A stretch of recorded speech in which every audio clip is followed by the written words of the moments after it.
사랑하는 성도 여러분, 주님의 은혜 안에 안녕하셨습니까? 우리 성도님들 중에서는 산불의 위험으로 인해서 집에서 중요한 짐들만을 가지고 대피해 보신 경험들이 있음을 들어보았습니다. 저는 이곳에 캘리포니아에 이사 와서 한 달여 전 처음으로 교회에서 집으로 가는 길 중간에 있는 산 위에 화재가 발생한 것을 보았었습니다. 그런데 지난주 월요일에는 교회에서 돌아가는 길에 집 방향의 산 쪽에서 연기가 나는 것을 보았습니다. 가까이 집까지 와보니까 집 입구 길 바로 건너편에 소방차들과 경찰차들이 즐비했고 바로 집 길 건너편의 뒷산이 불타고 있는 것을 보게 되었습니다.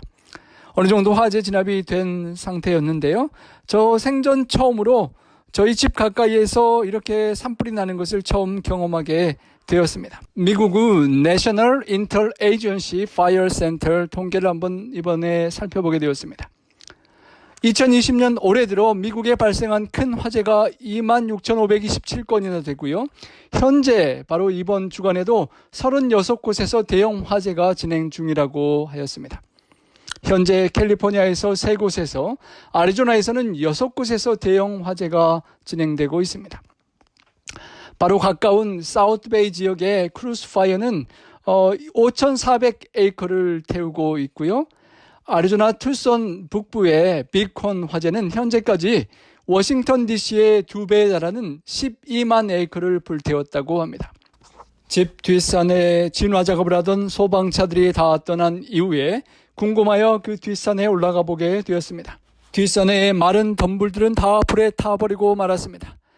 집 가까이까지 불이 왔는 흔적이 있지만 다행히도 집들은 불타지 않아 감사했습니다. 그리고 더 깊은 산속으로 올라가 보았는데 놀랍게도 저희 눈에 아직도 불타고 있는 나무와 불씨들을 볼 수가 있었습니다. 저희가 그 불을 좀 꺼보려고 모래도 던지고 노력해 보았지만 잘 안 되어서 911에 전화를 하여 신고하였습니다. 뜻밖의 911의 그 수신자는 이미 그 지역이 다 컨테인드 에어리아가 되었고 다 소방 진압 절차를 다 밟아 놓았기 때문에 걱정할 것 없다고 신고해줘서 고맙다라고 알려주었습니다. 저희 보기에는 매서운 바람이 여전히 불고 있고 그 불씨가 바람에 날려서 또다시 불을 붙이고 또다시 주변의 집들의 위험을 가할 수 있을 것 같은데 소방서와 911에서 이미 알고 있다고 하여 그래도 마음을 조금 놓게 되었습니다. 작은 불씨 하나가 얼마나 엄청난 고통을 이야기할 수 있는지 가까이서 실감할 수 있는 기회였습니다. 우리 아이의 희망, 우리 가족의 행복. 작은 불씨 하나가 이 모든 것을 앗아갈 수 있습니다. 무관심, 돌이킬 수 없는 큰 아픔을 가져옵니다. 작은 관심 하나가 모두의 행복을 지킬 수 있습니다. 관심이 안심입니다. 모두의 행복을 빼앗기지 않기 위하여 우리가 관심을 두어야 될 작은 불씨, 어쩌면 그것보다 더 큰 관심을 두어야 될 더 두려운, 더 많은 사람들에게 영향력과 파괴력을 미치는 미움의 불씨에 관하여 오늘 한번 생각해 보기를 원합니다. 코비드-19 바이러스의 확산과 함께 중국인을 포함한 아시안계 사람들에 대한 수많은 원망과 미움이 온 세계로 퍼져가고 있습니다. 최근 Black Lives Matter, 흑인의 생명도 소중하다는 캠페인으로 이어지는 조지 플로이드 사망 사건에서 볼 수 있듯이 미국에서의 인종차별의 분노와 갈등과 미움이 아주 편만해져 있음을 우리가 실감하게 됩니다. 과연 우리는 얼마나 자주 화를 내고 분노하고 누군가를 미워하며 살아가고 있는지요? 어떤 상황에서 우리는 화가 나고 화를 참지 못해 성질을 부렸다가 실수하고 후회해 보신 적이 있으신지요? 최근 광주에선 택시 탑승 시비가 집단 폭행으로 번지면서 피해자가 실명한 사건이 있었죠. 이처럼 사소한 일에서 시작된 분노 범죄가 잇따르고 있습니다. 경남 창원에선 왜 쳐다보냐며 시작된 다툼 끝에 흉기를 휘둘렀고 전북 김제에서는 자동차 경적 소리 때문에 사람이 숨졌습니다. 건강보험심사평가원의 발표에 따르면 분노 조절 장애를 겪고 있는 환자의 수가 수년 사이에 엄청 늘어나고 있다고 합니다. 경찰 조사에 따르면 폭력범들 중에 약 42%가 순간의 분노를 참지 못하여 저지른 우발적인 범죄자였던 것으로 집계되었습니다. 이 같은 분노 조절 장애는 특정인만의 문제가 아니라 모든 연령과 계층에 걸쳐 증가하고 있다는 것입니다. 아파트에 사신 분들은 알겠지만 윗집과 아랫집 관계가 불편할 때가 많은데요. 소음을 참지 못하여 한밤중에 세탁기를 돌리면 아랫집에서 신경이 곤두서고 윗집에 가서 문을 두드리면서 조용히 하라고 말할 때 그 말이 분노를 담고 있습니다. 윗집에서는 내가 내 집에서 세탁기 돌리는데 왜 참견이냐고 대꾸를 하고요. 분노를 가지고 대하기 때문에 또 분노로 대꾸하고 그러다가 싸움이 납니다. 아랫집에 있는 사람이 분노의 감정을 이기지 못하여 내려가서 칼을 들고 와 상대편을 찔러 죽이는 그런 사건들이 일어나는 것입니다. 분노의 마음이 살인을 낳게 되는데요. 과연 우리는 얼마나 분노를 조절할 수 있는지 우리 한번 그 분노 조절 장애를 각자 한번 점검해 보시길 바랍니다. 다음에 10가지 목록들을 살피면서 나랑 전혀 상관이 없으면 1점, 확실하면 4점, 중간이면 2.3점을 한번 매겨보시기 바랍니다. 첫째, 나는 때때로 싫어하는 사람 앞에서 그의 험담을 늘어놓는다. 나는 화가 나면 가끔 물건을 집어 던진다. 3. 나는 상대방과 다른 의견이 있다면 그의 입장을 무시하고 내 입장만을 말한다. 4. 사람들이 나에게 호통을 칠 때 나도 맞서서 호통을 친다. 5. 나는 매우 흥분했을 때 누군가를 때릴 수도 있을 것 같다. 6. 나는 때때로 시비조로 행동을 한다. 7. 나는 거짓 협박을 자주 한다. 8. 나는 논쟁할 때 언성을 높이는 경향이 있다. 9. 나는 궁지에 빠지게 한 사람을 알면 끝까지 추적해서 싸운다. 10. 나는 때때로 다른 사람을 해치고 싶은 충동을 느낀다. 여러분 얼마나 많은 것이 여러분에게 해당되십니까? 그 점수를 합산하여 30 이상이 되면 매우 공격적이라고 합니다. 하지만 정도의 차이는 있겠지만 우리는 모두 이러한 분노를 경험하고 그런 분노를 이기지 못하여 미워하는 그런 관계가 발생할 때가 많은 것입니다. 어느 영성 수련회에 온 22명의 남녀 참가자들이 한 그룹이 되었는데요. 첫날 둥글게 둘러앉아서 인도자가 질문지를 나눠주고 답을 하는 시간이 있었다고 합니다. 질문 중에 하나가 지금껏 인생을 살아오면서 가장 미워하는 사람이 누구였는가 하는 것이었습니다. 한 중년 여인이 한참을 고민하며 머뭇거리면서 답을 하지 못하다가 갑자기 대성통곡을 하는 것이었습니다. 겨우 추스린 그녀가 떨리는 목소리로 들려준 대답은 바로 자신의 아버지였다는 것입니다. 그 사람, 그 인간이라고 말하는 아버지가 자신과 어머니에게 가한 언어적인, 물리적인 폭력을 한참 쏟아놓는데 평생 그 증오심을 안고 살아왔었다는 고백이었습니다. 그녀의 아버지는 말과 행동의 칼로 딸의 영혼을 난도질하여 평생 아물지 않는 상처를 그녀가 안고 신음하며 살도록 만들었던 것입니다. 참가자들 22명의 답을 정리해 보니까 5명이 헤어진 연인 또는 돈 떼어먹은 사기꾼 등 다른 남들이었고 나머지 17명은 놀랍게도 가족들, 가까이 있는 사람들이었습니다.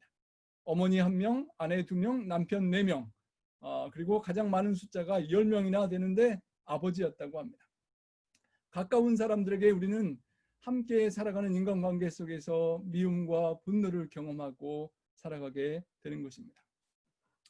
그 미움에 관하여 우리 주님께서 이렇게 마태복음 5장 21절에 새롭게 율법을 온전케 하시는 주님께서 새롭게 설명을 주십니다.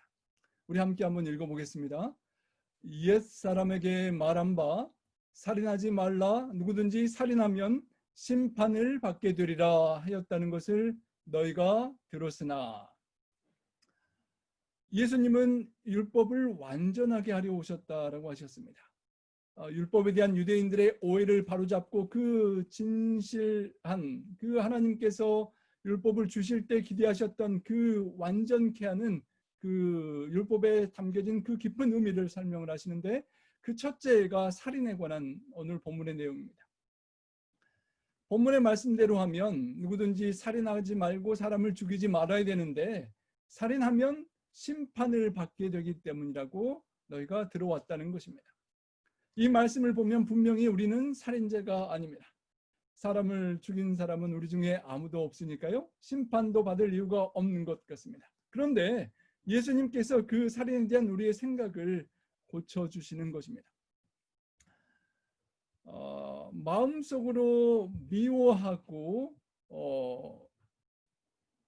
생각을 미운 마음을 품고 있는 것도 살인하는 것과 같은 death penalty를 겪게 되어야 할 것이라고 주님께서 해석을 깊이 하시는 것입니다. 창세기 9장 6절에 보면 다른 사람의 피를 흘리면 그 사람의 피도 흘릴 것이니 이는 하나님이 자기 형상대로 사람을 지으셨음이니라 라고 말씀하셨습니다. 하나님께서 하나님의 형상대로 지음받은 사람을 죽이는 그 일을 아주 엄하게 다루셨던 것입니다. 피를 흘리면 그 사람의 피도 흘릴 것이니라는 계명이 그렇게 주어진 것입니다. 하나님의 형상을 파괴하는 살인은 그렇게 큰 죄가 되었던 것입니다. 하지만 그 당시에 이 청중들은 실제로 사람을 죽이지 않았으니 다행이다. 나는 사람을 죽인 일이 없으니까 그래도 이 계명 앞에서는 하나님 앞에 의인이다라고 잘못 생각하고 있었다는 것입니다. 이마고 데이라고 하는데요, 하나님의 이미지, 형상을 닮은 우리 사람을 미워하고 증오하고 살인하는 그 죄를 성경은 그렇게 심하게 위험한 아주 큰 죄로 지정했고, 그 피를 흘린 사람의 피도 흘려야 한다라고, 이에는 이, 눈에는 눈은, 생명에는 생명으로 갚아야 한다고 구약에서는 가르쳤고, 이 청중들의 스승들인 서기관과 바리새인들이 율법의 정죄를 받고 심판에, 죽음의 형벌의 심판을 받지 않도록 하기 위하여 살인하지 말라라고 가르쳤다는 것입니다. 하지만 주님께서 말씀하십니다. But I tell you, 율법에서는 그렇게 말하였고 서기관과 바리새인들이 심판받지 않기 위하여, 형벌을 면하기 위하여 그렇게 살인하지 말라고 했지만, 그러나 나는 너희에게 이르노니라고 말씀하십니다. 율법을 창시하신 하나님께서 유권 해석을 직접 하시는 것입니다. 살인하지 말라는 그 말씀 속에 담겨 있는 하나님 아버지의 마음과 기대를 설명하십니다. 예수님께서 우리에게 이루시는 말씀이 오늘 나에게 들려주시는 말씀이 될 수 있기를 소망합니다. 여러분, 빙산의 일각이라는 말을 하죠. 아주 조그만 부분이 물 위에 드러나 있습니다. 하지만 그 밑에 숨겨진 빙산은 어마어마하게 큰 것일 수 있는 것입니다. 어쩌면 사람을 죽이는 그 살인 사건은 빙산의 일각처럼 드러나는 일부라고 할 수 있다는 것입니다. 나는 사람을 죽이지 않았기 때문에 의인이라고 생각하지만, 보이지 않는 물 밑에 내 마음속 깊은 영혼 속에서 형제나 자매를 사랑하지 못하고 미워하거나 미운 생각을 품고 욕을 하고 말을 비방하고 또 남의 동기를 쉽게 판단하며 저주하고 하나님께 헌금과 예배와 삶을 드리는 신앙생활을 하려고 하면서도 하나님께서 원하시는 용서와 사랑을 하지 못하는 우리의 모습이 어쩌면 하나님을 계속 기다리게 만드는 그 숨겨진 미움의 죄악일 수 있다는 것입니다. 주님께서 이렇게 말씀하셨습니다. 형제에게 노하는 자마다 심판을 받게 되고 형제를 대하여 나가라 하는 자는 공회에 잡혀가게 되고 형제를 대하여 미련한 놈이라 하는 자는 지옥불에 들어가게 되리라. 이렇게 세 번에 걸쳐서 조금 심화되는 그런 예수님의 설명이 있습니다. 먼저 형제, 가까운 사람, 우리와 섞이고 얽히면서 함께 살아가는 형제 자매라고 표현합니다. 물론 예수님 안에서 우리는 모두 형제 자매가 됩니다. 하나님 아버지께서 맏아들 되시는 예수님을 우리 위하여 내어주시고 우리는 그 사랑 안에서 모든 형제 자매가 되었습니다. 그렇게 얽히고 설키는 관계를 맺는 형제 자매에 대하여 우리가 노하게 되면 같은 심판을 받게 된다라고 주님께서 말씀하시는 것입니다. 분명히 바로 앞구절에 살인을 최종적 결과는 심판을 받고 죽게 되어 있는데, 똑같이 형제에게 노하는 것도 같은 심판을 받아야 한다라고 주님께서 말씀하시는 것입니다. 노여움이 개인에 대한 것이 아니라 의분일 때, 여기 어떤 성경 번역에는 이유 없이라는 말을 포함해 두기도 하는데요. 공의로서 공의의 의분을 하는 것은 물론 죄가 되지 않겠지만, 그런 공의에 대한 의분이 아닌 일반적인 분노하는 것은 같은 살인과 같은 심판을 받게 된다라고 말씀하시는 것입니다. 사람을 죽이는 자는 죽음에 처해야 한다는 율법의 말씀처럼 죽어야 하는데, 마음속에 미워하고 분노하는 그 사람도 같은 형벌을 받아야 한다라고 주님께서 말씀하시니, 참으로 그 청중들이 듣기에 또 우리가 듣기에도 참으로 부담이 되는 말씀이 아닐 수가 없는 것입니다. 그 당시 바리새인들이 그러했습니다. 율법에 기록된 대로 살려고 노력해서 살인은 하지 않았고, 율법을 거스리고 말씀대로 살지 않는 당시의 세리나 창녀나 죄인들을 멀리하고 살았습니다. 그 사람들을 경멸하고, 예수님이 세리와 죄인들과 함께 식사를 하실 때도 예수님을 정죄했습니다. 어떻게 저런 죄인들과 함께 교제하고 밥을 먹을 수 있느냐라고 말입니다. 율법에 반하여 사람들을 배척하고 미워하였고, 그들은 관계를 끊어버린 지가 오래되었던 것입니다. 주님은 바로 이 당시의 바리새인들을 보고 너희들이 남을 죽이는 살인을 하지 않았다고 해서 하나님 말씀을 다 이루었다라고 말하면서 우리는 심판이 없다라고 그렇게 말하지 말라라고 가르치시는 것입니다. 너희 속에 형제를 미워하고 멀리하고 것이 남을 죽이는 살인과 같아서 심판을 받게 될 것임을 주님께서 가르쳐 주시는 것입니다. 왜 살인과 같이 형제를 미워하는 것이 똑같은 심판이 되는지에 대한 주님의 그 말씀 속에는 서로 간의 관계의 단절이 미워하는 것이나 살인하는 것이 똑같기 때문이라는 것입니다. 살인으로 서로의 관계가 단절되듯이 형제 자매를 미워하는 그 순간 이미 서로의 관계가 끊어졌기 때문에 살인하는 것과 같은 동일한 심판을 받아 마땅하다라고 하는 것입니다.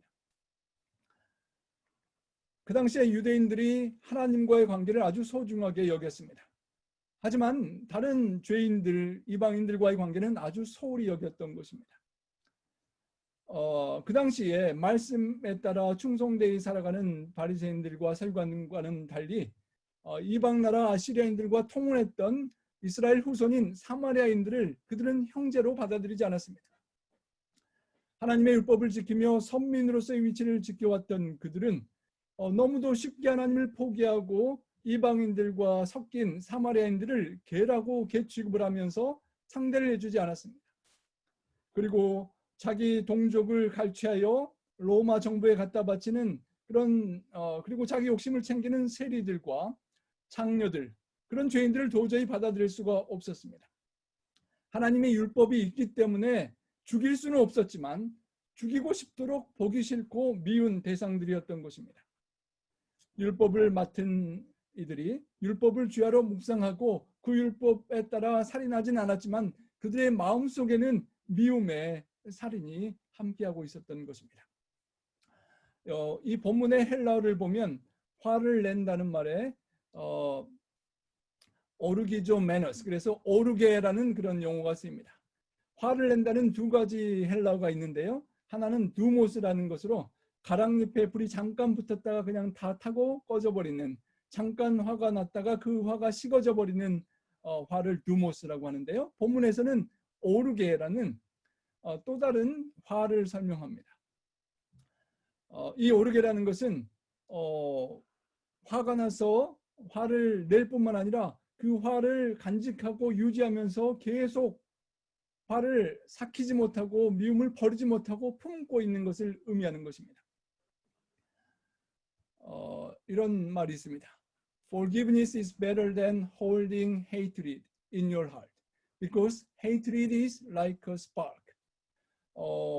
용서하는 것이 미움보다 훨씬 나은 이유는 우리의 그 미움이 불씨와 같기 때문이라는 것입니다. It will eventually catch fire and burn the place, but it will first consume the person holding the spark and then the place. 그 불씨와 같은 것이 미움인데 그 불씨를 품고 있는 사람을 주변을 불씨가 불태울 뿐만 아니라 그것을 품고 있는 사람을 먼저 불태우고 주변을 불태우게 된다라고 말하는 것입니다. 우리 주님께서는 그 미움이 살인으로 다른 사람을 죽이는 산불까지는 퍼지지 않더라도 자기 자신의 영혼과 마음 속에서 불씨가 되어 자기 자신을 불사르는 자기 자신을 죽이는 그런 죄악이 된다는 것을 말씀하시는 것입니다. 드러나는 살인보다 우리 안에 감춰져 있는 인간의 내면의 미움이 얼마나 무서운가를 드러내주는 한 이야기가 있습니다. 젊은 남녀가 있었는데요. 그들은 서로 사랑했고 오랫동안 함께했다고 합니다. 그런데 시간이 가면서 서로에 대한 사랑이 식어져 갔습니다. 남자에게 새로운 여자가 생긴 건지 어떻게 되었는지 사랑하는 마음은 변하여 미움으로 바뀌었습니다. 급기야 이 젊은 남자는 지금껏 사랑해왔던 여자를 죽이려고 마음을 먹습니다. 어느 날 이 여자를 호숫가로 데려갑니다. 작은 배를 한쪽 빌려서 깊은 호수 중앙까지 나아갑니다. 그곳에서 물에 빠뜨려 죽이려고 그렇게 한 것이죠. 그러나 이 여자는 이 남자의 음모를 모른 채 옛날 함께했던 즐거웠던 시간을 회상하며 기쁨에 겨워 있었습니다. 그때에 남자는 물에 빠뜨릴 기회만을 계속 엿보고 있는데 느닷없이 돌풍이 불어닥치고 배가 뒤집혀지고 그만 그 여자와 함께 물에 빠져들고 말았고 그 남자는 본인이 가까스로 살아나고 그 여자는 물에 빠져 죽고 마는 상황이 벌어졌습니다. 남자는 자기 손으로 여자를 죽이려고 계획했었는데 그러지 않아도 되는 일이 벌어져서 좋아했었던 것입니다. 이 사건이 있고 난 이후에 경찰관의 수사가 시작됩니다. 여자 혼자만 죽고 남자만 살았다는 것이 조금 이상했기 때문이죠. 아마 이 남자가 그 여인을 죽였을 수도 있다고 고의적인 것이라고도 의심했던 것입니다. 남자는 사실대로 말했습니다. 갑작스런 돌풍이 불어서 작은 배가 전복되고 그 여자는 죽고 자기만 겨우 살아남았다고 진실을 말하는 것입니다. 있는 그대로 진실을 이야기했지만 수사관들은 여전히 의문을 품고 주변 수사를 계속해 나갔습니다. 이 남자의 주변 사람들을 만나보니 남자와 여자가 그 사이가 요즘 좀 좋지 않았다는 것을 알게 됩니다. 그래서 수사관들은 보기 싫은 미운 이 여자를 죽이려고 호숫가에 가서 배를 타고 거기에서 죽였다는 결론을 결국 내리게 됩니다. 결국 이 남자는 억울하게도 죽이지 않았음에도 불구하고 살인죄로 감옥소에 잡혀 들어가고 맙니다. 억울한 옥살이가 시작되었습니다. 어느 날 이 소식을 듣고 그의 어머니가 감옥소로 아들을 만나기 위해 면회를 왔습니다. 답답하던 아들은 어머니에게만큼은 진실을 알고 이해받고 싶었습니다. 어머니를 붙들고 아들이 애원하듯이 말했습니다. 어머니, 정말로 저는 그 여자를 죽이지 않았습니다. 정말 믿어주세요. 갑자기 동풀이 불어 작은 배가 넘어져 그 여자가 죽은 거란 말입니다. 어머니께서 저의 진심을 알아주시고 구명운동을 벌여서 저를 이곳에서 나가게 해주세요. 이야기를 듣고 어머니는 아들아, 내가 너를 만나보니 정말 너가 죽이지 않은 것이 분명해 보인다. 나도 너의 말을 믿겠다.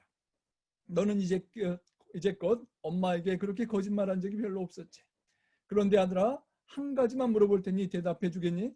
하면서 어머니가 아들에게 이렇게 묻습니다. 나도 내가 그 여자를 죽이지 않았다는 확신은 든다.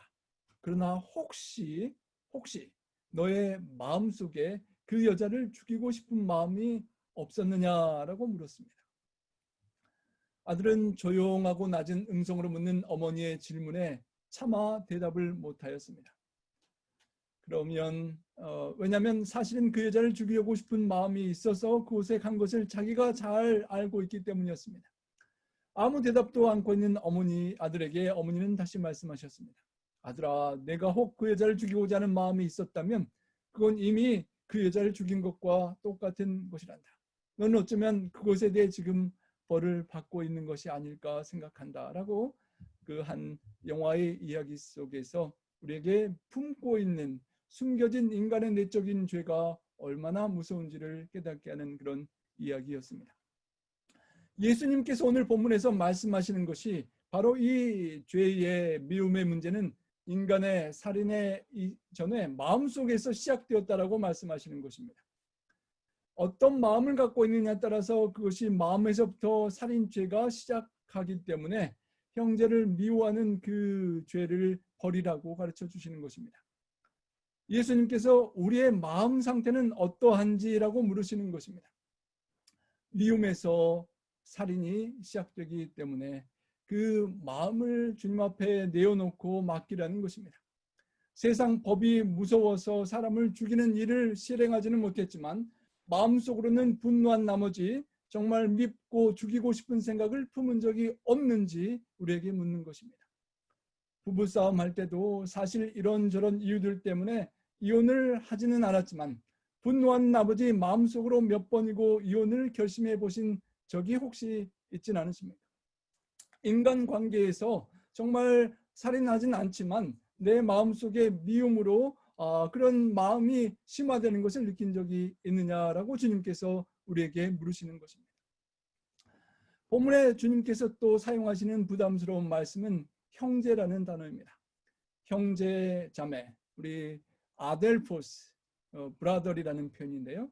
하나님 아버지 안에 한 형제 자매된 그 형제에게 노를 하고 형제에게 락하라고 욕을 하고 형제를 보고 미련한 놈이라고 저주하는 사람이라고 하면서 형제를 계속해서 주님께서 반복하시는 것입니다. 아주 가까운 사이, 눈을 뜨면 날마다 보고 만나야 하는 사이, 가족일 수도 있고 친구들일 수 있고 일주일마다 교회에서 만나는 성도들일 수도 있고 또 자주 오고 가며 만나는 이웃들일 수도 있고 직장의 직원일 수도 있고 부부관계 있고 부모와 자녀 간의 관계일 수도 있고 어쩌면 가까운 사이가 될 수 있는 것입니다. 그런 가까운 사이에 얽히고 설킨 관계 속에서 분노하고 미워하고 미움이 입으로 욕설로 나가고 그렇게 되는 그 과정을 말하는 것입니다. 어떤 심리학자의 말에 따르면 약 오늘날의 80% 정도의 부부가 마음에 쌓아놓고 있는 분노 때문에 가정에서 문제를 일으킨다고 합니다. 아내의 가슴 속에 남편을 향한 삭히지 못하는 분노가 있고 남편도 풀지 못한 미움과 화가 있다는 것입니다. 가끔 치밀어 오르는 화가 있어서 그것을 다스리지 못하면 결국 이 가정이 깨어지고 며느리와 시어머니 사이에도 눈에 보이지 않는 미움이 있고 직장 상사나 동료에 대한 분노가 우리 사회에 이렇게 숨겨져 있다고 말하는 것입니다. 맥스 루카도라는 기독교 저술가는 우리가 날마다 눈뜨고 보아야 하고 살을 비비고 가까이서 살아야 되는 그래서 분노하기 쉽고 미워하기 쉽고 욕하기 쉽고 서로 상처 주기 쉬운 그런 사람의 관계를 일컬어서 꼼짝없이 매인 사람들이라는 그런 표현을 썼습니다. 꼼짝없이 매여서 살면서 함께할 수밖에 없는 그 사람들과의 관계 속에서 상처와 미움과 아픔이 있을 수 있다는 참으로 의미 있는 표현입니다.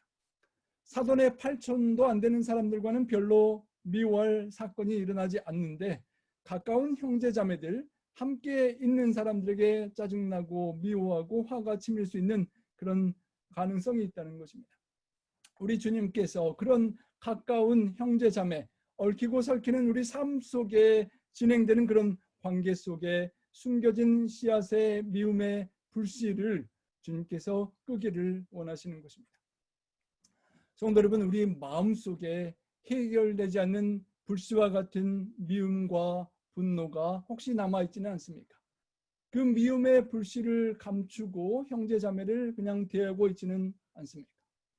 미움의 불씨는 무서운 감정이고 살인을 낳는 것이고 산불을 크게 일으키듯 고통스럽게 하는 것임을 우리가 잊지 않아야 할 것입니다.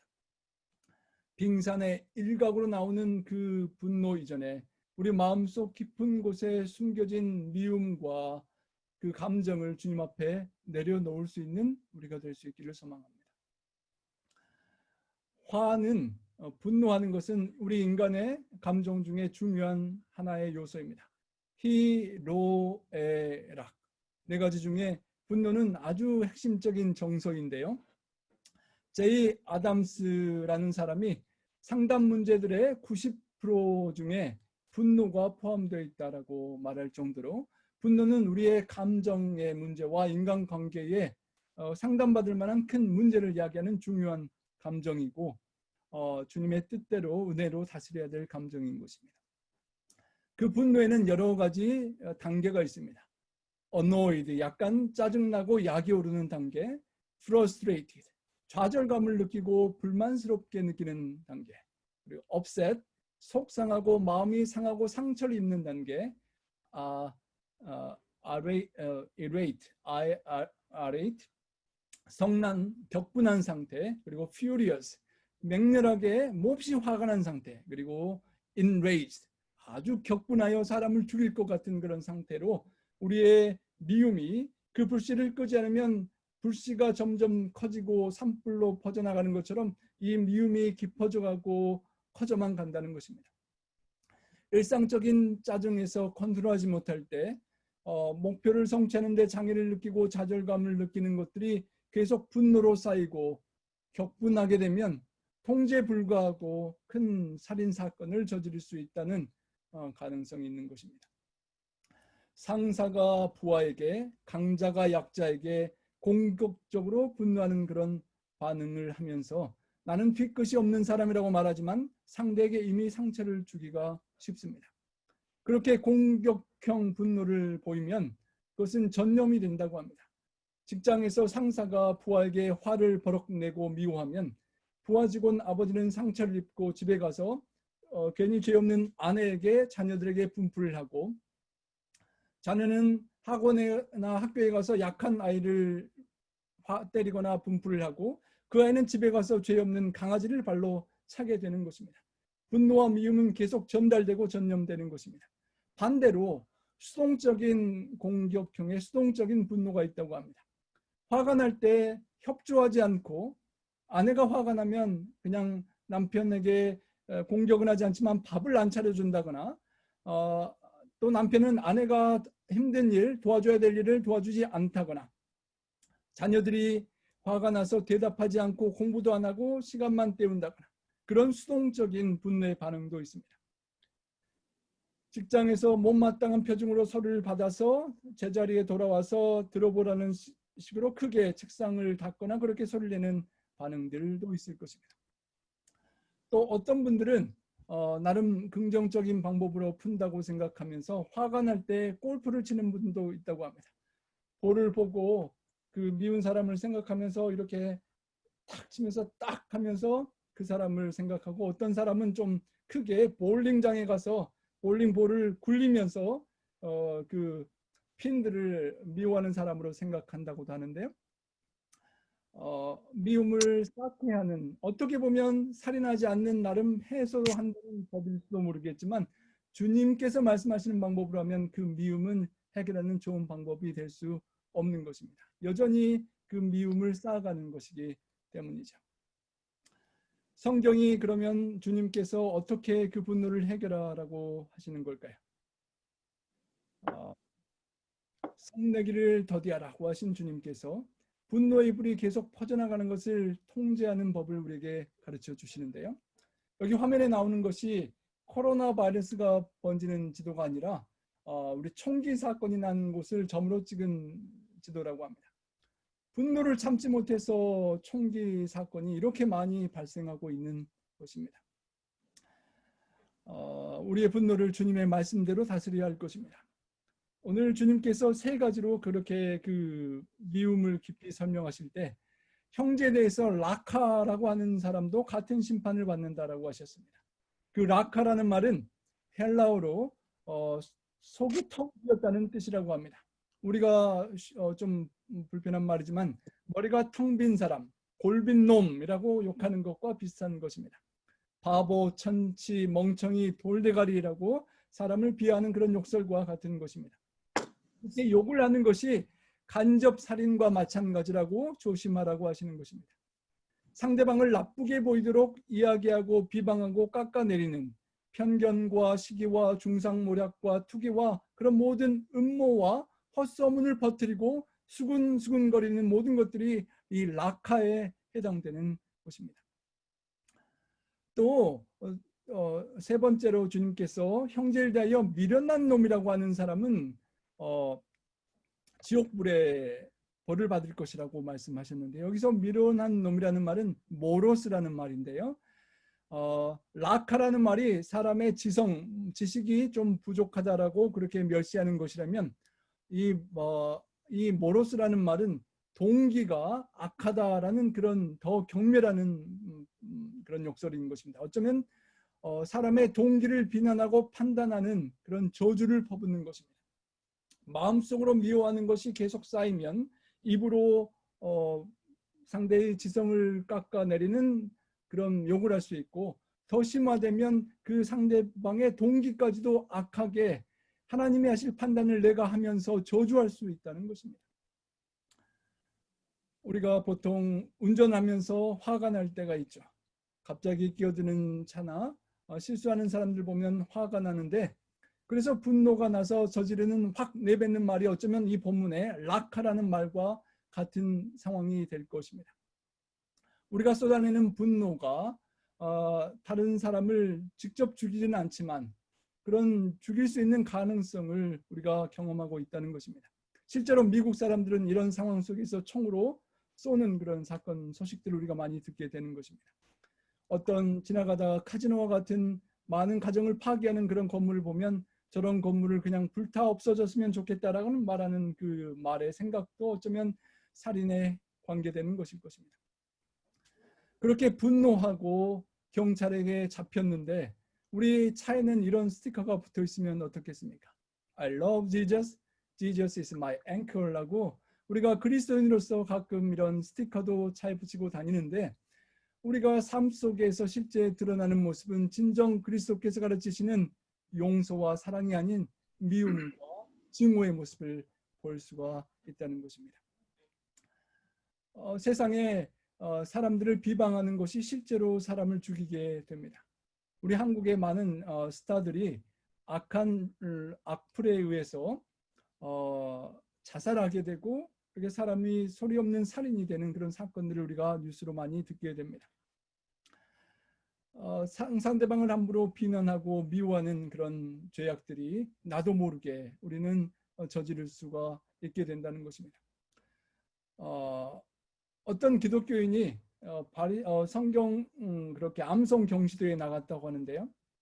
성경을 머릿속으로는 줄줄 외웠지만 경시대회에서 1등과 2등이 판결 났는데 2등이 화를 컨트롤하지 못하고 1등을 그렇게 죽인 그런 사건도, 끔찍한 사건도 있었다고 합니다. 말씀이 머리에서 마음으로 내려가지 않고 마음과 삶이 되지 않으면 이런 기억절을 외우는 사람도 이런 죄에 빠질 수가 있다는 것입니다. 탈무드에서는 노예라는 모멸적인 말을 사용하면 30일 동안 회당에서 축출했다는 기록이 있고요. 다른 사람을 비방한 죄의 책임으로요. 다른 사람을 개자식이라고 그렇게 욕하는 사람은 매를 40대 맞았다고 하고, 나쁜 자식이라고 부른 경우에는 모욕을 당한 사람이 그 사람과 겨루거나 그의 생명을 해칠 수도 있었다라는 그런 기록이 나는 것을 봅니다. 그만큼 그 모멸과 증오와 욕설과 그것들이 살인과 관계가 있다는 것을 탈무드도 인식하고 있었다는 것입니다. 예수님께서 지옥불에 떨어지게라는 표현을 하셨는데요. 헬라어로 게헨나라는 용어가 쓰였습니다. 흰 놈의 골짜기라는 뜻인데, 그곳은 다윗성 남쪽에 기드론 골짜기와 실로암 연못이 만나는 예루살렘 남서쪽에 있는 골짜기였습니다. 악한 왕 아하스가 이사야 시대에 흰 놈의 골짜기에 그 몰렉의 산당을 세우고 몰렉이라는 그 우상에게 어린아이를 불태워 제사드리는 야만적인 그런 이교식을 소개한 장소였습니다. 그런 역사가 있는 곳에 후에 흰놈의 골짜기에 산당들을 다 무너뜨리고 요시아 왕이 그곳에 쓰레기들을 다 놓고 불태우는 그런 장소로 마련하여서 계속 그 불이, 쓰레기가 예루살렘에서 던져져서 불이 타오르면서 큰 심판의 날에 불과 악인이 불에 소멸되는 그 징벌에 대한 상징이 되었던 것입니다. 형제에 대하여 저주하는 자는 그 지옥불에 불로 멸망하는 심판을 당하게 되는 것과 같다라고 말씀하셨던 것입니다. 미워하는 것은 질병이고 질병으로 나와 이웃을 죽이는 질병인 것입니다. 그 미움이 질병이기 때문에 우리를 파멸시키기 때문에 우리는 그 미움을 마음과 영혼 속에서 내어 놓아야 한다는 것입니다. 우리는 왜 아플까? 몸과 마음의 관계로 읽는 질병의 심리학이라는 책이 있는데요. 정신분석학적인 관점에서 바라본 의학적인 질병의 연관관계를 설명하는데, 마음속에 미움이 있고 증오가 있을 때 그 질병과 아픔과 연결되는 것을 그렇게 설명해 놓은 그런 책입니다. 우리 성도님들이 신앙 간증을 들어보셨을 때, 또 건강요양원에서 질병을 다 회복한 분들의 이야기를 들을 때 가끔 어떤 사람을 남편이나 바람난 아내나 그런 관계를 평생 수십 년간 미워하다가 암에 걸려서 고통하다가 남편 아내를 용서하고 나서 회복되는 그런 경험과 간증을 들어보신 기억이 있으실 것입니다. 누군가를 미워하고 증오하는 것은 이미 그 마음속에서 아리고 고통스러운 아픔을 자기 자신에게 주는 것이고, 그것이 매일매일 발생하는 암세포를 증가시키고 그 자신을 벌써 죽이고 있는 것을 우리가 보는 것입니다. 우리 한국말로 화병이라는 것이 있죠. 꾹 참는 것은 좋은데 참고 참다가 화병이라는 것에 걸리게 됩니다. 실제로 의학 용어로 화병이라고 세계적인 의학 용어로 등재되었다라고 합니다. 명치에 뭔가 걸린 듯한 느낌과 신체 증상을 동반하는 우울증의 일종으로 우울과 분노를 억누르기 때문에 발생하는 정신질환이라고 정식 명칭이, 병의 명칭이 화병, 우리 한국말 그대로 등재되었다고 합니다. 인내하는 미덕이 있지만 그 미움을 그냥 참고만 인내하고 간직하고 있으면 화병으로 죽을 수밖에 없는 것입니다. 억누르고 감추는 것이 아니라 그 미움의 감정을 주님의 뜻대로 해소할 수 있어야만 한다는 것입니다. 한 여자아이가 알코올 중독인 아버지가 계속 어머니와 자신에게 힘들고 어렵게 하는 것을 참다가 억눌러진 감정을 해소하지 못했을 때 나중에 결혼 생활에도 어려움이 생기고 남편이 삶에 관여하지 않는 탓에 우울증에 걸리고 남편을 아빠와는 다른 관여하지 않는 그런 사람을 찾고, 그래서 가정이 힘들어지는 그런 경험을 우리가 또 상담 이야기로 듣기도 합니다. 억누르고 해소하지 못하는 그런 안타까운 모습인 것입니다. Diffusing, 분노 해소의 기술이라는 책이 있는데, 화가 나고 분노하는 것을 화해하는 화로 바꾸는 diffusing, 미움을 삭히는 것에 대한 그런 책인데요. 미움을 삭히지 않으면 살인으로 가기 때문입니다. 인류의 첫 범죄였던 살인 사건이 가인이 안색이 변하여 동생의 애물만을 받는 하나님 앞에 화를 내고 안색이 변하여 미워하고 그것을 다스리지 못했을 때 안색이 변했던 가인이 그 미움을 삭히지 못하고 다스리지 못하고 동생 가인을 죽이게 되는 것을 우리가 보는 것입니다. 살인 사건을 범하기 전에 안색이 변하는 나의 마음속에 영혼 속에 미움을 내려놓고 그것을 피하고 버려야 하는 것입니다. 미움은 나와 이웃을 죽이는 질병이기 때문에 피해야만 한다는 것입니다.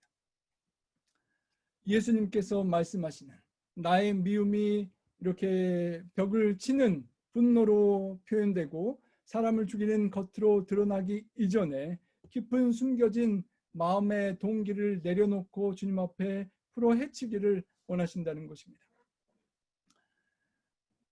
형제와의 관계에서 관계가 단절되고 분열되는 관계, 사람을 죽여서 회복되지 않는 관계와는 다르지만 여전히 비슷하게 깨어진 관계를 주님께서는 회복하기를 원하신다는 것입니다. 어떤 사람을 죽인 사형수가 회개하고 돌이킨 다음에 안타까워하는 한 가지가 있다고 합니다. 잘못했던 그 사람에게 화해할 기회가 더 이상 없다는, 관계가 이미 단절되었다는 그것이라고 하는데요. 아직 우리에게 화해할 수 있는 기회가 있다는 것, 관계가 단절된 것을 회복할 수 있는 기회가 있다는 것은 감사할 수 있는 제목이 되는 것입니다. 요한일서 3장 15절에는 그 형제를 미워하는 자마다 살인하는 자니 살인하는 자마다 영생이 그 속에 거하지 않은 것을 너희가 아는 바라라고 하였습니다. 미움은 살인이 되고 영생에서 우리를 멀어지게 하는 것입니다.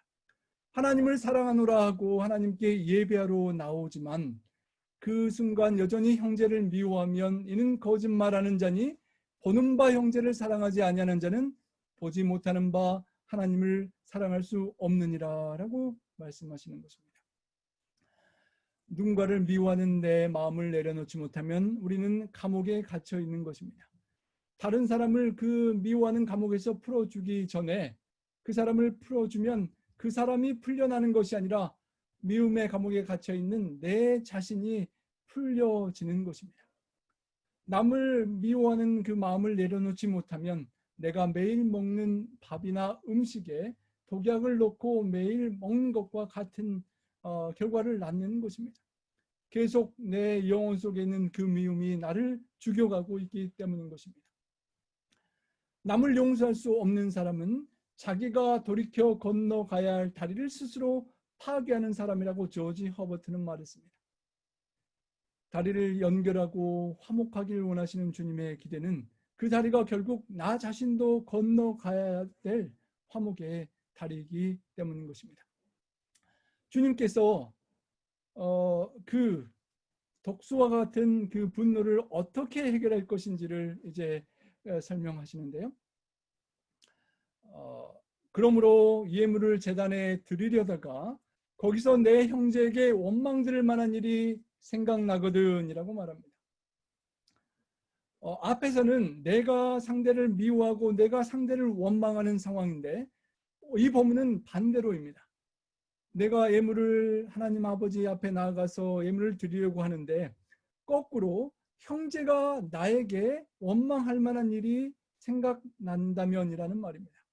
If your brother has something against you, 나는 그 사람에 대해서 괜찮은데 뭐 내가 크게 서운할 것 없고 내가 크게 잘못한 것 없는 것 같은데 누군가가 형제 자매가 나에 대해서 원망하고 불편한 관계가 있고 그것이 생각나거든도 포함된다는 것입니다. 물론 내가 잘못한 것이라면 분명 그것을 해결하려고 해야 되겠지만 반대로 내가 크게 잘못한 것이 없는 것 같고 그런데 상대가 오해하고 나를 원망하는 것 같은 일이 생각날 때도 포함된다는 말씀인 것입니다. 나는 저 사람 미워하거나 원망하지 않는데 형제 자매된 누군가가 나에 대해서 원망한 일이 생각될 때 왜 저 사람은 저럴까? 내가 뭘 잘못했지? 그 사람 몫이지 뭐. 하나님께서 어떻게 해결해 주시겠지라고 생각하고 있기 쉬운데 본문은 그렇지 않다는 것입니다. 상대의 잘못이더라도 나를 불편하게 생각하고 원망한다면 나는 그에게 찾아가야 한다라고 주님께서 말씀하시는 것입니다. 누군가가 형제 자매가 나에게 원망하고 분열된 거리감을 느낀다면 그 사람 책임이고 그 사람 잘못이라고 방치하기가 쉽지만 주님께서는 우리가 하나님께 나와서 예배 드릴 때 하나님께 정성 어린 헌금을 드리고 하나님께 시간을 바치고 하나님께 내 재능을 봉사하고 하나님을 만나 예배 드릴 때 혹 그런 기억이 난다면 먼저 그것을 처리하고 하나님께 예배를 드리라라고 그렇게 말씀하시는 것입니다. 하나님께 제사 지내고 하나님께 예배하고 하나님께 구하면 다 해결되는 것 아닙니까? 라고 생각할 수 있는 청중들에게 주님께서 먼저 형제의 죄를 용서하지 않으면 하나님께서 너희의 죄를 용서하지 않으신다는 말씀과 일맥상통하는 교훈을 주시는 것입니다.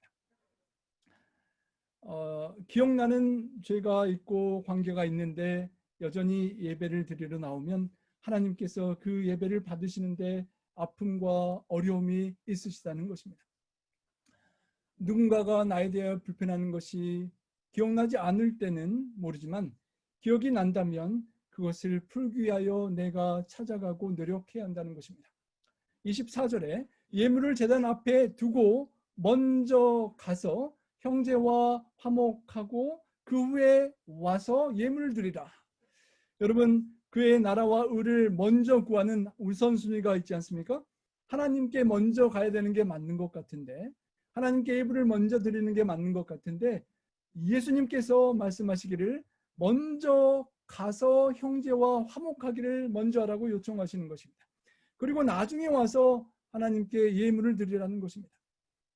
이웃과 화목하는 것이 하나님께서 예배를 받으시고 예배 속에서 만나는 것보다 하나님께서 더 기대하시는 기대라는 것입니다. 구약에서 죄를 지으면 양을 가지고 하나님 앞에 나아가서 흠 없는 죄 없는 양에게 안수하고 죄를 전가하고 목을 따서 피를 흘리고 죄를 하나님 앞에 회개하는 예배를 제사를 드렸습니다. 그것은 참으로 중요한 것이고 하나님께서 가르쳐 주신 방법이었습니다. 그런데 그 어린 양 되신 예수님께서 청중들에게 가르치시기를 그것보다 더 긴급한 것이 있는데 바로 용서하고 화해하는 것이라고 가르쳐 주시는 것입니다. 예물을 드리기 전에, 양을 잡기 전에 먼저 가라고 하는 것입니다. Go and be reconciled. 여러분, 나의 마음속에 어떤 연유인지 모르지만 불편한 어떤 관계, 그 관계를 내 잘못이 혹시 아닐지라도 풀 수 있도록 기대하시는 하나님 아버지를 우리는 예배하러 하나님께 나아갈 때마다 느끼게 될 수밖에 없는 것입니다. 참으로 안타깝게도 어떤 인간관계 속에서 불편하고 오해가 있었는데 다른 한 분이 돌아가실 때까지 화해하지 못하는 관계를 제가 옆에서 지켜본 적이 있었는데요. 참으로 안타까운 마음 아픈 일이었습니다. 아직 기회가 있을 때 가서 화목할 수 있는 우리가 되어야 할 것입니다. 여러분, 탕자의 이야기를 너무도 잘 아실 것입니다.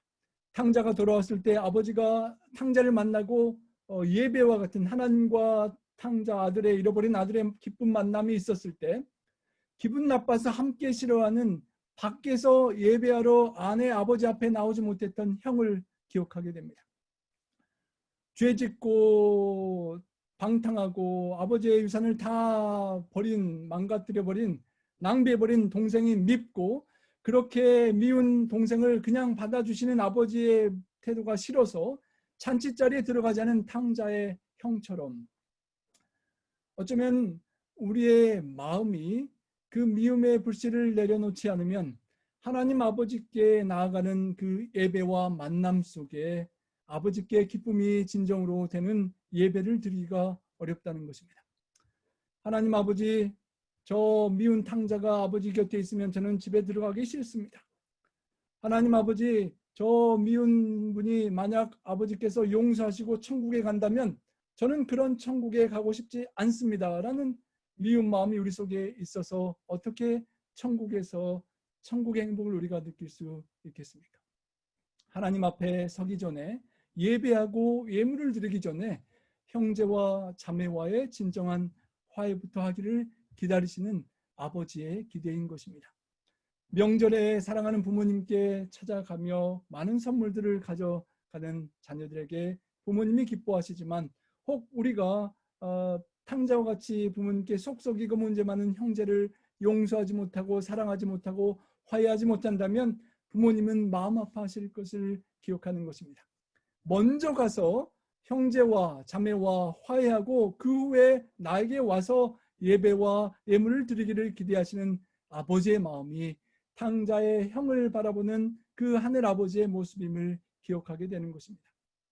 예배가 삶이요, 삶이 예배인 우리 그리스도인의 신앙생활을 하면서 하나님께 예배하고 매일 아침 저녁 순간순간 시간과 마음을 하나님께 드리고 기도하고 예배할 때 하나님과의 만남이 있는 그 예배 속에 어떻게 우리가 그 예배를 이루게 되었는지를 기억해야 하는 것입니다. Jesus Christ came into the world to save sinners. 예수님께서 이 땅에 우리를 찾아와 주신 것은 죄인인 우리와 화목하게 하시고자 하나님 아버지께서 우리를 사랑하셔서 예수님을 보내주시고 예수님께서 우리를 사랑하셔서 우리를 찾아와 주셨음을 기억하는 것입니다. 하나님 아버지와 천천만만 천사와 함께 천사들의 예배를 받으시며 하늘의 천국을 누리실 수 있는 주님께서 그 하늘 나라를 떠나서 우리에게 먼저 찾아와 주신 이유는 우리와 깨어진 하나님과의 관계를 화목케 하시고자 하는 100% 우리 잘못이지만 하나님 주님께서 먼저 찾아와서 그것을 해결해 주시는 주님의 사랑이었음을 기억해야 하는 것입니다. Why Jesus came to save us? 왜 우리를 구원하러 오셨는지, 그 구름에 보이는 사랑 때문에 하나님이 세상을 이처럼 사랑하사 독생자를 주시고 예수님께서 우리를 이처럼 사랑하사 우리를 구원하기 위하여 우리를 화목하게 하나님께 돌아가게 하기 위하여 오셨다는 것을 꼭 기억해야 할 것입니다. 예배를 드리고 양을 잡고 하나님께 물질과 헌금과 시간과 재능과 우리의 모든 것을 예배로 드릴 때 그때마다 하나님께서 우리에게 긴급하게 먼저 하기를 기대하시는 용서하고 화해하는 것을 기억할 수 있어야 할 것입니다. 우리가 어떤 예물을 하나님 앞에 가져올 때 피땀 흘려 힘들게 일하여 정성껏 드리는 물질과 우리의 생명과 같은 시간을 하나님께 구별하여 드릴 때 그 예물은 하나님 아버지 앞에 어린 양 예수님을 생각나게 하는 것입니다. 제물로서 화목제물로서 드려지고 그 화목제물로 하나님과 우리의 관계가 회복되어서 우리가 하나님께 예배를 드릴 수 있는데 그 예배를 드리고 하나님께 무언가를 우리가 드릴 때마다 하나님 아버지는 어린 양 예수님을 보시고 그 깨어진 관계 때문에 십자가에 달려 돌아가신 예수님을 기억할 때 마음이 아프실 수밖에 없을 것입니다. 우리의 예배가 하나님 아버지 앞에 나아갈 때 그 아픔을 아버지께 가져가는 예배가 되어서는 안 될 것입니다.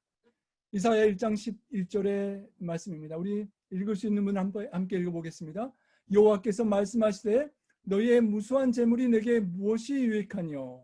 나는 수양의 번제와 살찐 짐승의 기름에 배불렀고 숫송아지나 어린 양이나 숫염소의 피를 기뻐하지 아니하노라. 너희는 스스로 씻으며 깨끗하게 하며 내 목전에서 악한 행실을 버리며 행악을 그치고 선행을 배우며 정의를 구하며 학대받는 자를 도와주며 고아를 위하여 신원하며 과부를 위하여 변호하라. 무수한 재물과 양들을 하나님께 정성껏 드리고 예배하고 바치는 백성들에게 하나님께서 그것이 부담스럽다라고 말씀하시는 것입니다. 그것보다도 오히려 학대받는 자들을 도와주고 고아들을 위해서 신원해주고 외로운 힘든 과부들을 위하여 도와주는 것이 아버지께서 기대하시는 예배라는 것입니다. 에레미야 9장 7장 9절에도 말합니다. 너희가 살인하고 미워하고 다른 범죄를 하면서도 내 이름으로 일컬음을 받는 이 성전에 들어와서 내 앞에서 말하기를 우리가 구원을 얻었습니다.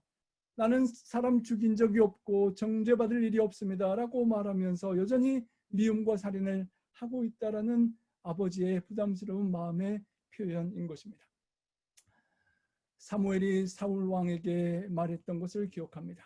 여호와께서 번제와 다른 제사를 그의 목소리를 청종하는 것을 좋아하심과 같이 좋아하시겠나이까? 순종이 제사보다 낫고 듣는 것이 수양의 기름보다 나으니라고 말씀하셨습니다. 성도 여러분, 우리가 하나님께 예배하는 성도의 삶을 살아갈 때 하나님께 드리는 예배와 함께 더 기대하시는 순종의 제사를 드릴 수 있기를 소망합니다.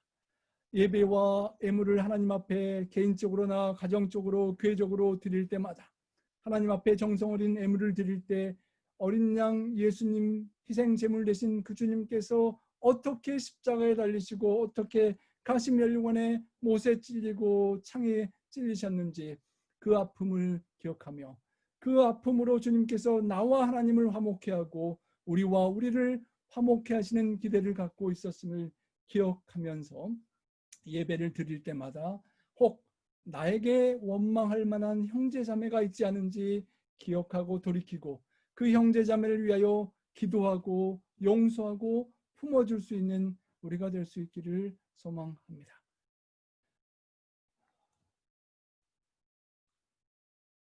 그렇게 할 때 화목하고 용서하고 십자가의 은혜로 하나 될 때 하나님께서 그 예물을 기뻐 받으실 것입니다. 죽을 때까지 화해 못하는 불편한 관계가 결코 우리에게 있어서는 안 될 것입니다. 기회가 있을 때 신속히 빨리 풀어야만 하는 것입니다. 이제 마지막 구절 보고 짧게 마치겠습니다. 너를 고발하는 자와 함께 길에 있을 때에 급히 사와하라. 그 고발하는 자가 너를 재판관에게 내어주고 재판관이 옥리에게 내어주어 옥에 가둘까 염려하라. 진실로 내게 이르노니 내가 한 푼이라도 홀이라도 남김이 없이 다 갚기 전에는 결코 거기서 나오지 못하리라. 여러분, 돈 문제, 감정 문제, 어떤 문제든지 누군가와 불편하여 싸우고 미워하고 서로 고소하는 관계가 됐다면 재판 자리에 가기 전에 급히 사과하고 화해하라는 것입니다. 길에 화해하지 않으면 결국 재판 자리에 설 것이고 잘못하다가는 그 잘못 때문에 감옥에 갇혀 들어갈 수 있고 마지막 홀이 우리 한국 돈으로 1원이라도 남김없이 다 갚기 전에는 나오지 못할 것이라는 경고인 것입니다. 급하게 하라고 말했습니다. 예수님께서 먼저 찾아가라고 했고 우선순위를 두시고 또 아주 급하게 해결하라고 말씀합니다. 저 사람이 잘못했는지 내가 잘못했는지 옳고 그른지를 가려보고 싶은 우리의 마음이 있지만 그렇게 이를 갈면서 재판 자리까지 가서 누가 옳고 그른지 따져보고 싶은 마음이 우리의 마음이지만 그 분노의 감정에 휩싸여 있는 옳고 그름을 분별하는 길에 가기 전에 미움으로 마음이 더 악화되기 전에 가슴 속에 있는 분노를 해결하고 옳고 그름을 따지는 재판관에 가려는 마음보다 용서하고 화해하기를 급히 먼저 하기를 기대하시는 것입니다. 우리 본문과 아주 연결되는 본문인 누가복음 12장 54절에 보면 이렇게 말씀합니다. 너희가 구름이 서쪽에서 있는 것을 보면 말하기를 소나기가 오리라 하니 과연 그러하고 팔레스틴 사람들이 구름이 오는 것을 보면서 지중해 상공에 구름이 형성되면 비가 오겠다는 걸 잘 알아맞혔습니다. 그 다음 구절엔 남풍이 부는 것을 보면 말하기를 심히 더우리라 판단하고 사막에서 남풍이 불어오면 열풍이 올 것도 잘 내다보았다고 하는 것입니다.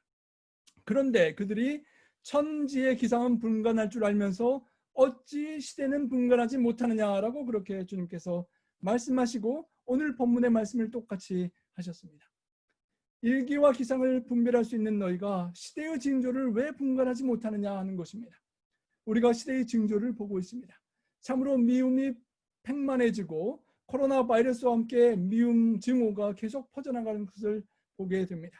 그러한 시대의 징조를 볼 때 인종 간의 갈등과 미움과 분쟁이 계속 커져나가는 시대의 징조를 볼 때 우리가 속히 고발하는 자와 함께 법관에게 가는 길에 길선상에서 화해할 수 있도록 주님께서 요청을 하시는 것입니다. 여러분, 분을 내어도 죄를 짓지 말고 해가 지도록 분을 품지 말라는 말씀을 기억해야 합니다. 하룻밤에 해가 지기 전에 하루의 분노를 다 풀기를 기대하시는 하나님의 말씀인 것입니다. 최후의 심판에 이르기 전에 아직 우리에게 기회가 있을 때에 너무 늦어버리기 전에 급히 속히 관계를 회복하라는 주님의 기대를 기억하기를 소망합니다. 사탄이 우리를 고소하고 우리를 정죄하며 우리 미움의 목록을 가지고 하나님 앞에 우리를 고소할 것입니다. 최후의 심판대 앞에서 그 법정 앞에 나가면 율법은 우리를 정죄하는 일을 할 것입니다. 하나님 앞에서 악조건 투성이고 정말 문제만 율법 앞에 드러나는 것이 많을 것입니다. 어떻게 보면 우리는 그 재판 안에 판결 앞에 영원한 멸망의 지옥 불로 불로 소멸되는 멸망을 당할 수밖에 없는 사람일지 모르겠습니다. 그래서 하나님께서 신속히 하라고 예수님께서 말씀하십니다. 빨리빨리 우리 한국 사람들이 빨리빨리 코로나 바이러스도 잘 해결하고 있고 세상 사람들이 빨리빨리를 우리 한국말로 가장 잘 배운다고 하는데요. 우리 예수님께서 우리에게 호소하십니다.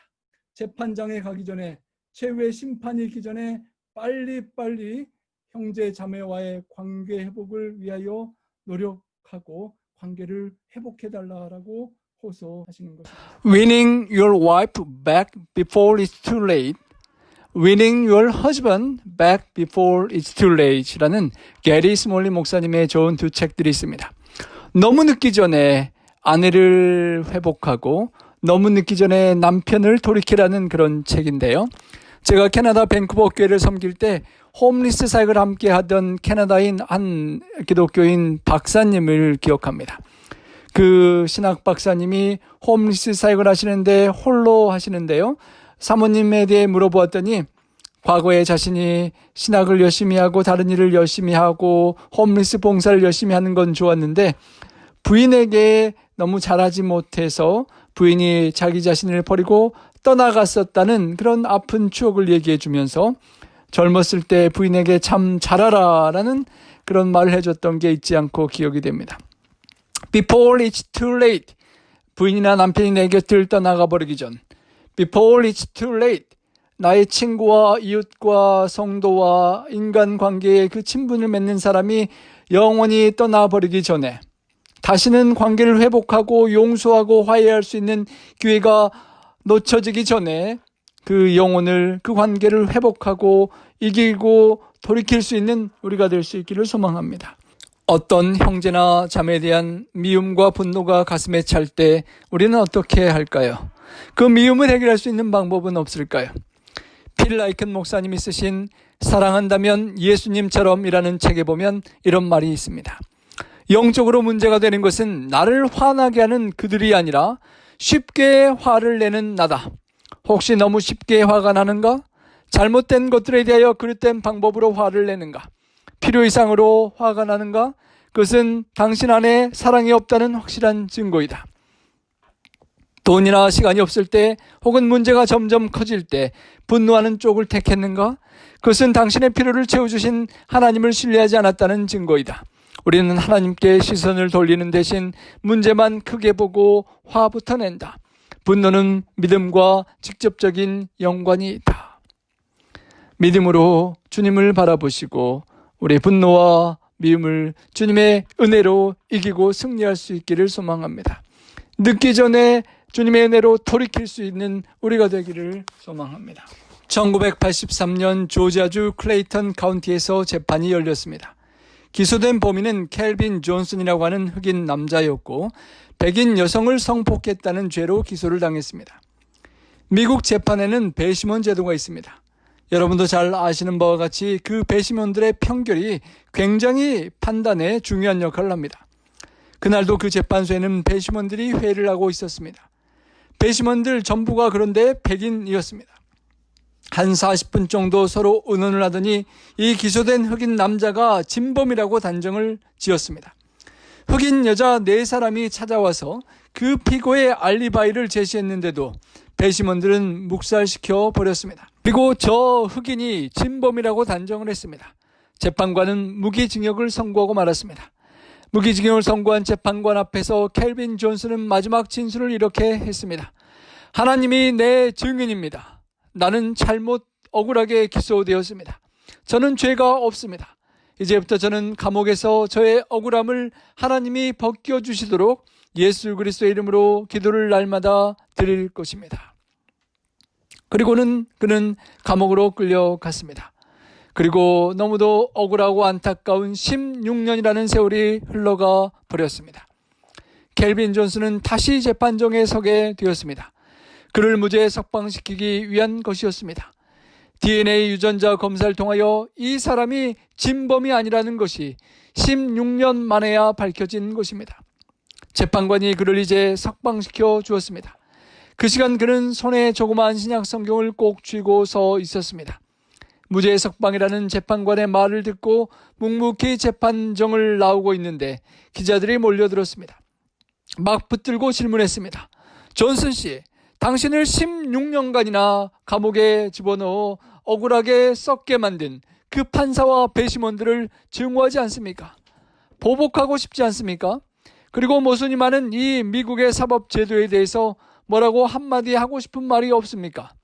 그때 존슨의 대답은 이것이었습니다. 아닙니다. 제 마음에 타오르는 분노와 증오를 담고 있으면 그것은 저를 먼저 죽이고 말았을 것입니다. 저에게 중요한 것은 제가 먼저 사는 것입니다. 지금 저에게 필요한 것은 나가서 일자리를 구하는 것입니다. 그러면서 그는 그 자리를 떠났다고 합니다. 그는 증오의 미움의 불씨가 얼마나 두려운 것인지, 상대방을 죽이고 복수하기 전에 자기 자신을 죽이는 것임을 주님의 말씀을 통하여 깊이 깨닫고 있었던 것입니다. 내 가슴 속에 증오를 담고 있고 복수를 하고 싶은 마음을 가지고 있으면 남도 죽일 수 있습니다. 총을 들고 나가서 마음대로 재판정 안에서 사람을, 재판관과 배심원들을 죽일 수도 있습니다. 그러나 남도 죽이지만 동시에 자기가 죽는 것입니다. 존슨이 어디서 이 진리를 배웠을까요? 손에 꼭 쥐고 있던 그 신약 성경 말씀을 읽으면서 형제를 향하여 노하는 자마다 살인자라고 하시는 주님의 말씀 앞에 그는 자기도 살고 다른 사람도 살리는 길이 무엇인지를 깨달았었던 것입니다. 성도 여러분, 우리에게 미운 사람이 있을 수 있습니다. 그러나 그 사람을 생각하면 할수록 미워할 수밖에 없는 연약한 존재입니다. 대신 우리는 기도해야 합니다. 기도하면 할수록 그 사람을 이해하게 되고 용서하게 되고 사랑하게 될 수 있습니다. 기도는 우리에게 가장 친밀감을 화목케 하는, 회복시켜주는 능력과 힘이 되는 것입니다. 하나님, 제가 누구와의 관계 속에 마음의 상처를 입었습니다. 너무나 괴롭습니다 라고 기도하다 보면 우리 속에 성령님의 위로가 느껴지고 넉넉함이 생깁니다. 그리고 그 사람을 다시 만나게 될 때 힘차게 용서하고 끌어안을 수가 있는 것입니다. 기도와 용서가 하나님의 해결책인 것을 믿고 실천할 수 있기를 바랍니다.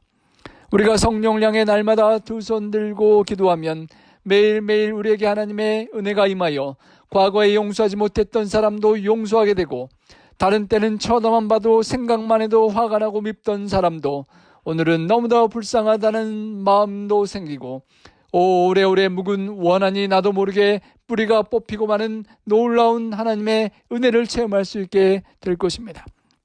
이럴 때 나도 살고 다른 사람도 살릴 수 있는 것입니다. 살인하지 말라고 하시는 주님의 말씀을 순종함으로 행복을 누리고 생명을 나누는 복된 사람이 될 수 있을 것입니다. 초대 예루살렘 교회 집사였던 스데반은 돌에 맞아 순교했는데, 그때 자기를 향해 돌을 던지는 사람들을 향하여 분노를 쏟아내지 않고 대신 예수님처럼 기도했습니다.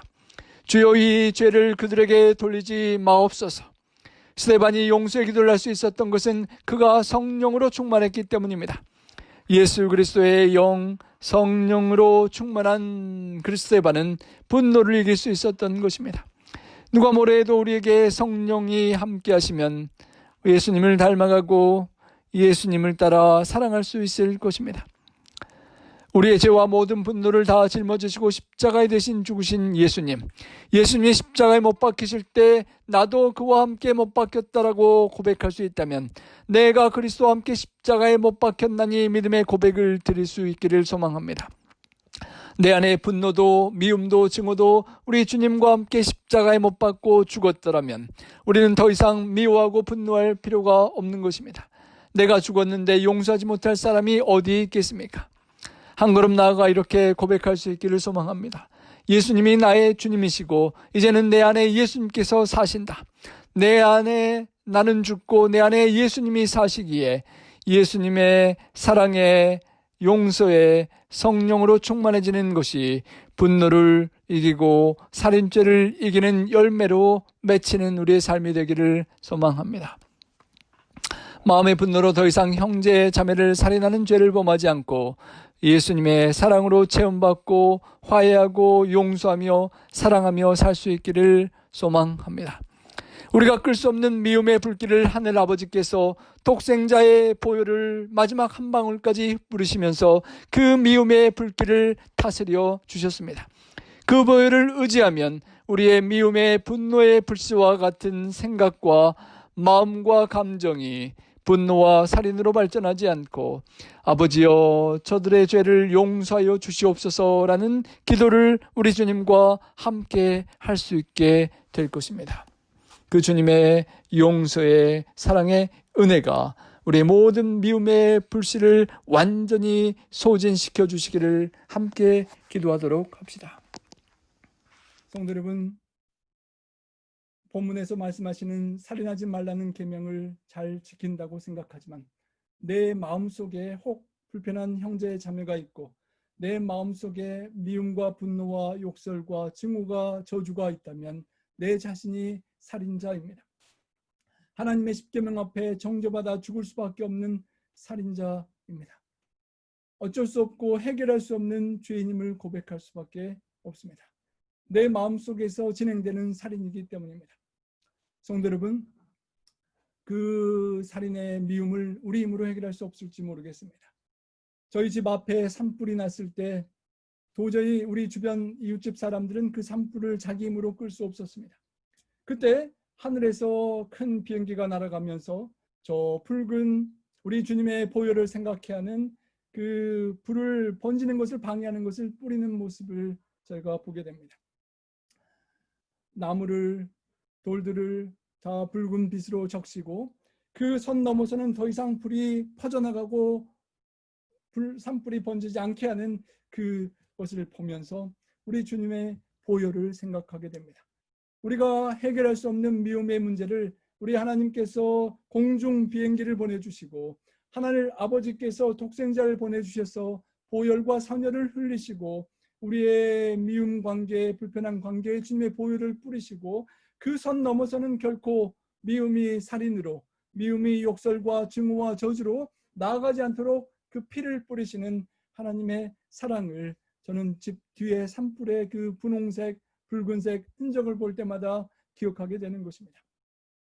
불이 난 지 3일이나 지난 목요일 저녁에 서경에 올라가 보았는데 여전히 이런 불꽃이 보였습니다.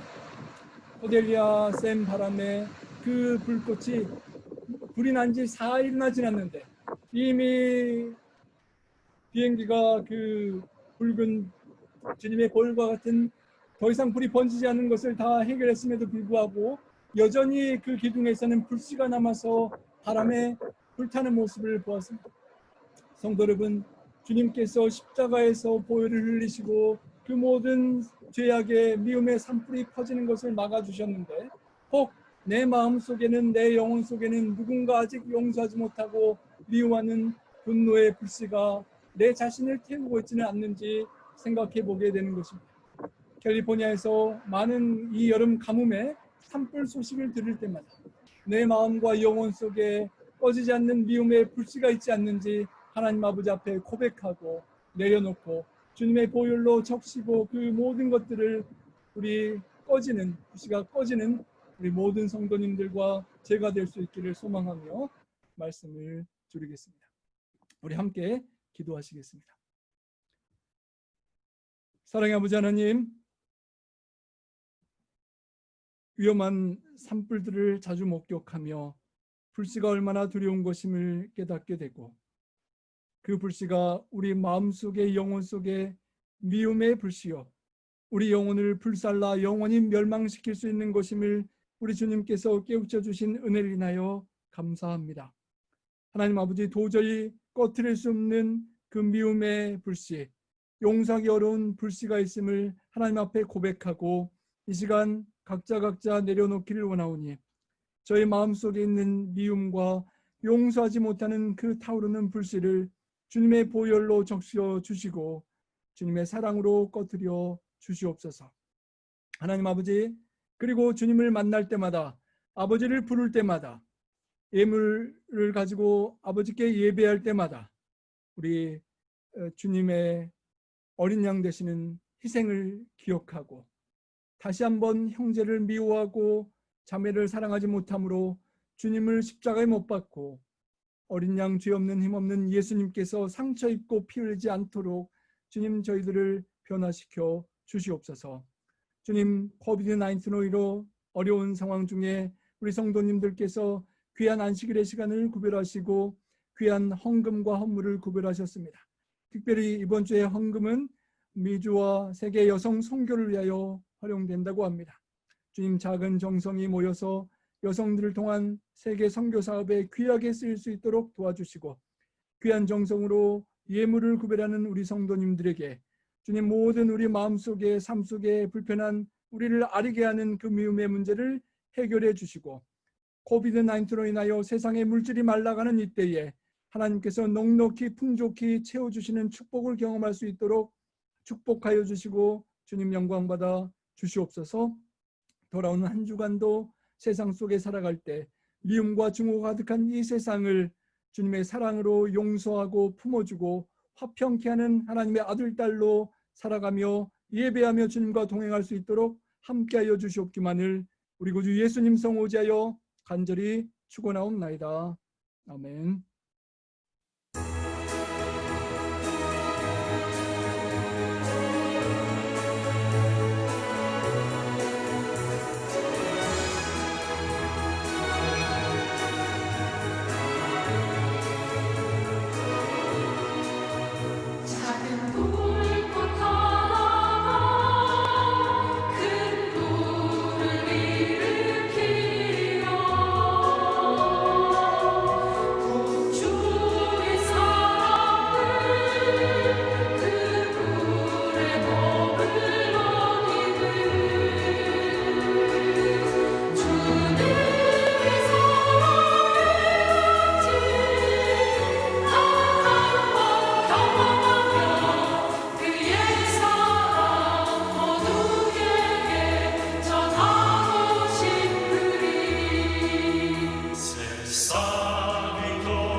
그가 먼저 섬겨주기 원했고 그가 먼저 이해하기 원했고 그가 먼저 높여주기 원했네. 나는 어찌된 사람인가.